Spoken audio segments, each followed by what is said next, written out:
खबर छत्तीसगढ़ के रायपुर से है, जहां प्रदेश अध्यक्ष दीपक बैज प्रेस वार्ता को कर रहे संबोधित। प्रभारी महामंत्री मलकीत सिंह गेंदू भी है मौजूद। ईडी के कार्रवाई को लेकर कर रहे प्रेस वार्ता। कांग्रेस भवन आकर 4 बिंदु पर जानकारी मांगी गई। हमने जवाब चारों बिंदुओं पर तैयार किया। इतिहास में पहली बार किसी पार्टी कार्यालय में आकर नोटिस देती है। देखिए पूरी खबर छत्तीसगढ़ के रायपुर से संवाददाता विनोद खेतुले के साथ। के आधार पर उन्होंने 3 बिंदुओं को जानकारी लेकर उन्होंने फिर से बुलाया है। निश्चित रूप से उनकी तैयारी कर हम लोग जाएंगे और सहयोग करने का हम लोग अभी भी तैयार हैं, लेकिन इस तरह के हथकंडे अपनाना मैं समझता हूं कि लोकतांत्रिक तरीके से बिल्कुल भी सही नहीं है। और उसके साथ ही नगरीय निकाय चुनाव संपन्न हो गए, पंचायत चुनाव भी संपन्न हुए। पंचायत नगरीय निकाय चुनाव में जीतने के लिए भारतीय जनता पार्टी किस हद तक गई, ये आपको सबको पता है। धमतरी की घटना, बसना की घटना और बिलासपुर में खुलेआम नोटों से भरा लिफाफा नाली में फेंका जा रहा है। नगर पालिका कैंडिडेट अपने अलमारी से नोटों की गड्डी निकालते हुए आप पूरे प्रदेश की जनता ने देखा, आप लोगों ने भी देखा। उसके बाद भी इनका जी नहीं, उसके बाद भी ईडी पीसीसी कार्यालय आती है, उसके बाद भी इनका जी नहीं भरा। और दंतेवाड़ा से सीजी 18, क्या गाड़ी क्रमांक उसका, सीजी 18 एक गाड़ी क्रमांक आती है। पिछला रात 12 बजे से लेकर कल दिन भर और फिर कल रात 12 बजे तक प्रदेश कांग्रेस अध्यक्ष के निवास में जासूसी करती है।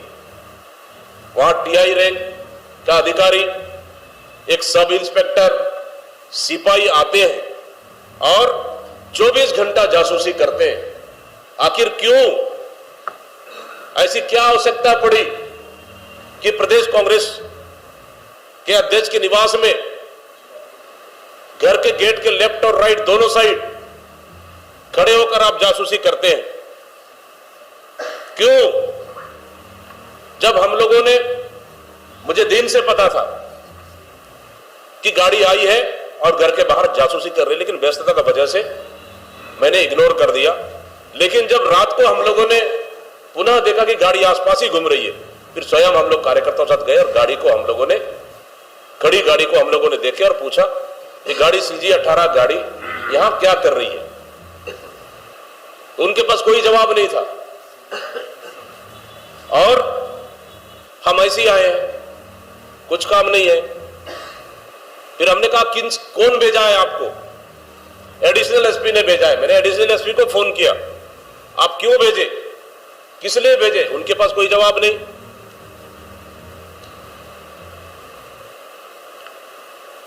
फिर उसके बाद फिर एक हमारे जिला अध्यक्ष का नाम लेते हैं, उनके देखने के लिए हम आए हैं। मैंने कहा भाई उनका घर तो आपके जिला मुख्यालय से 20 किलोमीटर पीछे है और वो घर में सोए हैं, वो वहां गए क्या? भाई देवेंद्र नगर में तो उनका घर नहीं है, आपके पास नोटिस है क्या?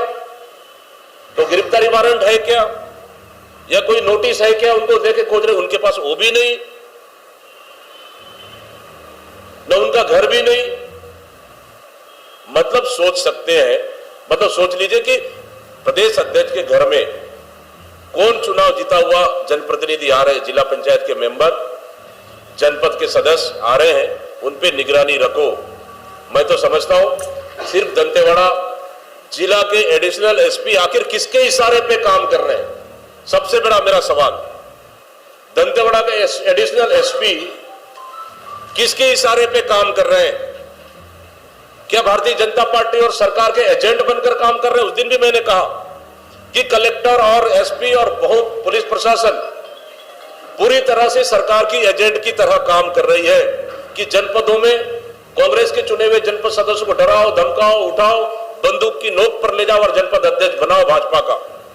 जिला पंचायतों में भी कांग्रेस के जीते हुए सदस्यों को बंदूक की नोक पर उठाओ, ले जाओ और भारतीय जनता पार्टी का अध्यक्ष बनाओ।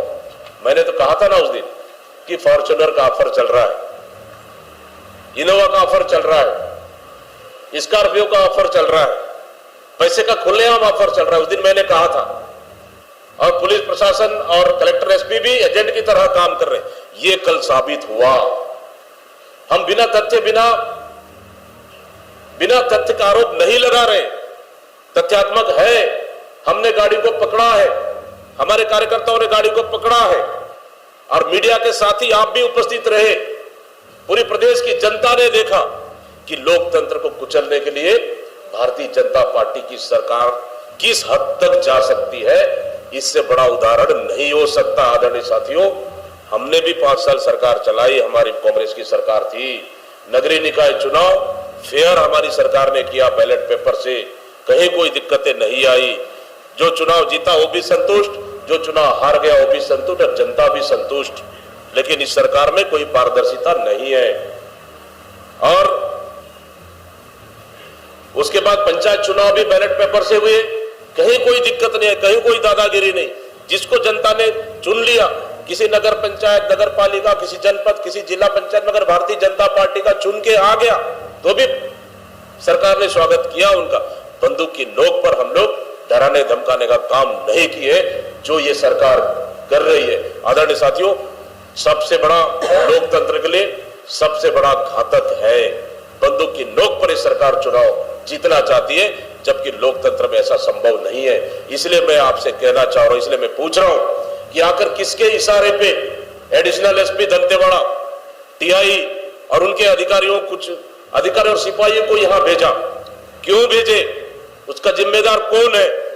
क्या उस पर कार्रवाई करेंगे? ऐसे लोगों पर निश्चित रूप से कार्रवाई होना चाहिए। हम कड़ी से कड़ी कार्रवाई, जांच की और कड़ी से कड़ी कार्रवाई की हम मांग करते हैं। जी, आप सभी के साथ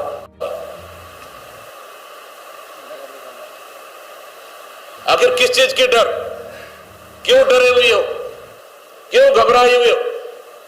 मैं पहले भी कहा था कि हमारी लड़ाई मुद्दों की लड़ाई है, हमारी लड़ाई विचारधारा की लड़ाई है, हमारी लड़ाई जनता के हक और अधिकार की लड़ाई है, सरकार की विफलताओं की लड़ाई है। हमारी लड़ाई व्यक्तिगत लड़ाई नहीं है। मैं पहले भी कहा था, आज भी कह रहा हूं, और यह लड़ाई आगे भी जारी रहेगा। चाहे आप जेल में डाल दो, हमें जांच एजेंसी बिठा दो, चाहे हमें गोली मार दो, चाहे हमें एनकाउंटर कर दो, हमारी लड़ाई तो जारी रहेगा। क्योंकि छत्तीसगढ़ को बचाना है इस सरकार से, इस लुटेरी सरकार से छत्तीसगढ़ की जनता को बचाना है। इसलिए कांग्रेस ही एक ऐसा विकल्प है छत्तीसगढ़ में, मजबूत रूप से 35 विधायकों के साथ, जो कांग्रेस की लड़ाई, जो कांग्रेस पार्टी जनता की लड़ाई लगातार लड़ते आ रही है। और इस लड़ाई को कुचलने के लिए, इस लोकतंत्र को कुचलने के लिए सरकार किसी भी हद तक जा सकती है। इसका उदाहरण आपने देख लिया है। नगर निगम और इसके बाद ईडी ने और जानकारियां मांगी है, जहां आपका बिल्डिंग कब पास हुआ, लेआउट कब हुआ, कितना छज्जा है, कितनी ऊंचाई है, ये, जबकि हम लोगों ने स्पष्ट रूप से कितनी राशि एक नंबर में हम लोगों ने चेक नंबर सहित, बैंक स्टेटमेंट सहित हम लोगों ने ईडी को उपलब्ध करा दिया है। इसके आधार पर क्या बचता है फिर आप मुझे बता दीजिए। आदरणीय साथियों, अब ये लड़ाई मुझे लगता है कि भटक चुकी है और राजनीतिक लड़ाई हो चुकी है, और सरकार सीधे लड़ाई न लड़कर अब सरकारी एजेंसियों के भरोसे अब लड़ाई लड़ रही है, व्यक्तिगत लड़ाई लड़ रही है। निश्चित रूप से इसकी हम कड़ी निंदा करते हैं। और साथ ही हम लोग ने निर्णय किया है कि कांग्रेस चुप बैठने वाली नहीं है। आजादी की लड़ाई लड़े और दूसरी आजादी की लड़ाई फिर से लड़ने के लिए हम तैयार हैं, क्योंकि कांग्रेस कार्यालय कार्यकर्ताओं की मेहनत से, कार्यकर्ताओं के सहयोग से, जनता के सहयोग से उनकी कार्यालय ऑफिसें बनती है। लेकिन उसको गलत दिशा में ले जाकर क्या साबित करना चाहती है, ये हम पूछना चाहते हैं, भारतीय जनता पार्टी का कुशाभाऊ ठाकरे परिसर 150 से 200 करोड़ का कार्यालय है, कहां से पैसा आया इतना? 5 स्टार होटल भी कम है उनके सामने, क्या उनकी भी जांच होगी? कहां से पैसा आया? एकात्म परिसर 1 रुपए में जमीन खरीदे, आज उनके आधार पर महीने करोड़ों रुपए भारतीय जनता पार्टी कमा रही है, वसूल रही है, क्या उसका जांच होगी? कब होगी इसकी जांच? इसकी जांच भी होना चाहिए। आरएसएस कार्यालय आलीशान करोड़ों रुपए में, कई 100 करोड़ रुपए बने, कहां से पैसा आया? उसका जांच होगा, हम पूछना चाहते हैं। आदरणीय साथियों, हमारा भवन कार्यकर्ताओं के सहयोग से बना है, जन सहयोग से बना है। जिस पे सवाल उठाना मैं समझता हूं बिल्कुल भी ठीक नहीं है। और हमारे सुकमा राजीव भवन की कुल लागत 65 लाख रुपए हम लोगों ने जारी किए हैं पीसीसी से, इसकी भी जानकारी हम लोगों ने दिए हैं। और निर्माण भवन पूरी तरह से कंप्लीट नहीं हुआ है, हैंडओवर नहीं हुआ है, अस्थायी रूप से भले कार्यालय चल रहा है, लेकिन भवन पूरी तरह से पूर्ण नहीं हुआ है, इसकी भी जानकारी हम लोगों ने दे दी है। इसलिए इन सब मुद्दों को लेकर कांग्रेस चुप बैठने वाली नहीं है। इसलिए आज का बैठक में सीनियर नेताओं से चर्चा होने के बाद हम लोगों ने निर्णय लिया है कि 1 मार्च को यानी कल पूरे जिला स्तर में ईडी के खिलाफ प्रदर्शन किया जाएगा, पुतला दहन किया जाएगा। ये प्रदेश कांग्रेस कमेटी ने निर्णय लिया है और निश्चित रूप से इसके बाद तुरंत जिला कांग्रेस को आदेश जारी करेंगे। और इसके बाद 3 तारीख को ईडी ऑफिस के सामने प्रदेश कांग्रेस कमेटी ने निर्णय लिया है कि बड़ा प्रदर्शन करने जा रही है, ताकि इस तरह की दबाव और डराने धमकाने की राजनीति नहीं होना चाहिए। और इस तरह से अगला डेट हमारे पीसीसी महामंत्री को 3 तारीख को फिर से 3 बिंदुओं के आधार पर उन्होंने 3 बिंदुओं को जानकारी लेकर उन्होंने फिर से बुलाया है। निश्चित रूप से उनकी तैयारी कर हम लोग जाएंगे और सहयोग करने का हम लोग अभी भी तैयार हैं, लेकिन इस तरह के हथकंडे अपनाना मैं समझता हूं कि लोकतांत्रिक तरीके से बिल्कुल भी सही नहीं है। और उसके साथ ही नगरीय निकाय चुनाव संपन्न हो गए, पंचायत चुनाव भी संपन्न हुए। पंचायत नगरीय निकाय चुनाव में जीतने के लिए भारतीय जनता पार्टी किस हद तक गई, ये आपको सबको पता है। धमतरी की घटना, बसना की घटना और बिलासपुर में खुलेआम नोटों से भरा लिफाफा नाली में फेंका जा रहा है। नगर पालिका प्रेस वार्ता में उपस्थित हमारे general secretary incharge Malkit Singh Gaindu ji और संचार प्रमुख सुशीलानंद शुक्ला जी और तमाम हमारे महामंत्री वरिष्ठ नेता भी हैं, राजेंद्र तिवारी जी, और तमाम हमारे पीसीसी के पदाधिकारी और पत्रकार साथियों, आदरणीय साथियों, आपको पता है कि 25 तारीख को ईडी कांग्रेस मुख्यालय, प्रदेश कांग्रेस मुख्यालय आती है और 4 बिंदु पे जानकारी मांगती है। और चारों बिंदु पे जानकारी हम लोगों ने तैयार किए। जब मतलब देश के इतिहास में पहली बार किसी राजनीतिक कार्यालय में सेंट्रल एजेंसी आती है और नोटिस देती है, और उस नोटिस को जवाब देने के लिए 60 पीरियड का समय, 25 तारीख को लगभग 1-2 बजे नोटिस मिलती है, 26 तारीख छुट्टी, 27 तारीख 10:30 बजे उपस्थित होने को कहा जाता है। फिर भी हमारे महामंत्री पूरी टीम ने जो 4 बिंदु पे उन्होंने जानकारी मांगी, चारों बिंदु पे डिटेल से ईडी ऑफिस गए 27 तारीख को, पूरी नोट्स तैयार कर और उनको ईडी ऑफिस जाकर उनके जवाब जो 4 बिंदु पे मांगे गया था नोटिस में, उनको जवाब दिया गया। लेकिन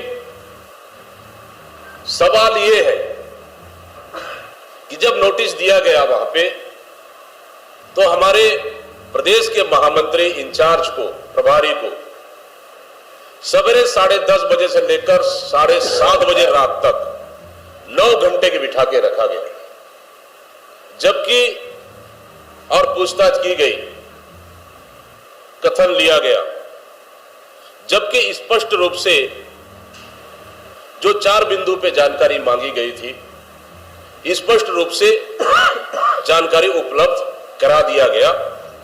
और हमने पहले भी कहा, अगर उन्होंने जानकारी मांगी है तो जानकारी देने में हम लोग पूरी सहयोग करेंगे, लेकिन उसका उल्टा उन्होंने 9 घंटे से अधिक बिठा के रखा और कांग्रेस कार्यालय का पूछताछ कम, ज्यादा इनका व्यक्तिगत संपत्ति के बारे में पूछताछ हुई कि आपके घर में कितने ट्रकें हैं, आपके घर में कितनी छोटी गाड़ियां हैं, आपके परिवार में कौन कौन है, कितने बच्चे हैं, आपका बैंक अकाउंट क्या है, आपका आधार कार्ड नंबर क्या है। मतलब इस तरह की पूछताछ, मतलब हमें लग रहा है कि प्रदेश कांग्रेस कार्यालय सुकमा कांग्रेस कार्यालय की जानकारी लेने के बजाय व्यक्तिगत रूप से जानकारी लेना, जबकि समन जारी हुआ है सुकमा कार्यालय का, आप व्यक्तिगत रूप से उनकी संपत्ति का ब्यौरा मांगना क्या दर्शाता है? मतलब सीधा सीधा है कि कांग्रेस के नेताओं को यह प्रताड़ित करना है कि किसी के बहाने बुला लो और उनको डरा धमका लो, उनकी संपत्ति का ब्यौरा जांच के नाम से डराने का काम है। और बार बार यह कहा गया कि आपका अध्यक्ष नहीं आए, आपका अध्यक्ष नहीं आए। मतलब साफ है कि भारतीय जनता पार्टी कांग्रेस की आक्रामकता और लड़ाई से कहीं न कहीं डरी हुई है, और अब ईडी के माध्यम से ईडी को आगे कर कांग्रेस के तमाम नेताओं को डराने का प्रयास किया और प्रदेश कांग्रेस अध्यक्ष को भी अब डराने का प्रयास किया जा रहा है। इससे स्पष्ट रूप से साफ है, जबकि महामंत्री का इंचार्ज प्रभारी होते हैं, प्रभार होता है उनका प्रदेश कार्यालय, और पूरी जिम्मेदारी उनकी बनती है, और हम लोगों ने हर जिम्मेदारी को हम लोगों ने पेश किया, आगे भी हम करेंगे। लेकिन राजनीतिक द्वेष के साथ इस तरह से सेंट्रल एजेंसियों को दुरुपयोग कर कांग्रेस के नेताओं को प्रताड़ित करना, यह कहीं पे भी उचित नहीं है। मैंने पहले ही कहा था, आपको याद होगा कि महीने दिन के अंदर मैंने कहा था कि लगातार इस सरकार में विपक्ष दल के आदिवासी नेताओं को टारगेट किया जा रहा है। कवासी लखमा के ऊपर ईडी, और अब अमरजीत भगत किया इनकम टैक्स। उसी दिन मैंने कहा था कि अब किसका नंबर है, जरा ये भी बता दीजिए, अब अगला टारगेट कौन। उस दिन मैंने इशारे में कहा था कि अगला टारगेट कौन। क्या इस सरकार में जनता का आवाज उठाना भी गुनाह है क्या? क्या इस सरकार में जनता के मुद्दों की लड़ाई नहीं लड़ सकते क्या? क्या इस सरकार में सरकार की विफलताओं को लेकर लड़ाई नहीं लड़ सकते क्या? क्या इस सरकार में आवाज उठाना भी गुनाह है क्या? मैं पूछना चाहता हूं इस सरकार से, आखिर डर किस बात की? आखिर किस चीज के डर? क्यों डरे हुए हो? क्यों घबराए हुए हो? मैं पहले भी कहा था कि हमारी लड़ाई मुद्दों की लड़ाई है, हमारी लड़ाई विचारधारा की। भाई अजय गंगवानी जी, आदरणीय कमल जी, यादव मैडम, आप सभी का हार्दिक स्वागत, अभिनंदन। मैं माननीय अध्यक्ष जी से अनुरोध करूंगा कि इस पत्रकार वार्ता को संबोधित करें।